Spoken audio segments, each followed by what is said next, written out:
Барлықтарыңызға сәлем, менің каналыма қош келдіңіздер. Бүгін сіздермен өте дәмді духовкада запеканка дайындаймыз. Арнайы пакетте пісіретін боламыз.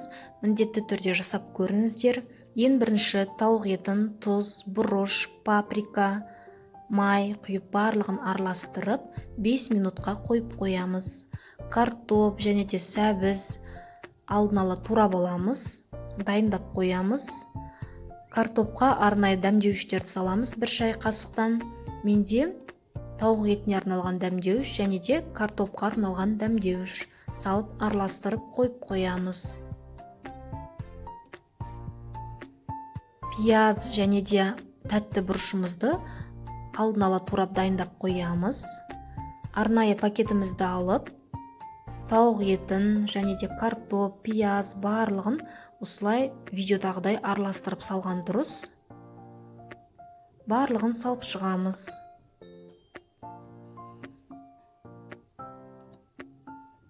Арнайы пакеттерді дүкендерден алсаңыздар болады. Бағасы қатты қымбатта тұрмайды. Қолжетімді бағада сатылады. Барлығын салып, араластырып, осылай бетін жауып қоямыз. Бетін байлаймыз пакетімізді. Шпажкамен арасын осылай тесіп шығамыз.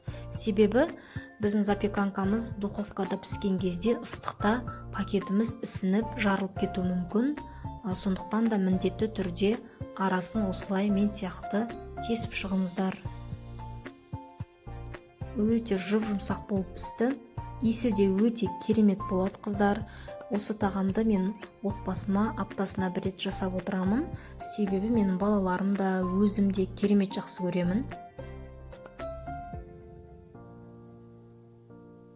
Міндетті түрде жасап көріңіздер.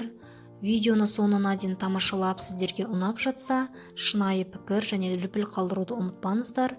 Менің Instagram парақшама да тіркеліп қойыңыздар. Барлық сұрақтар болса, комментарияға жазсаңыздар болады. Міндетті түрде жауап беруге тырысамын. Сіздермен бірге болған Айгерім ас болсын.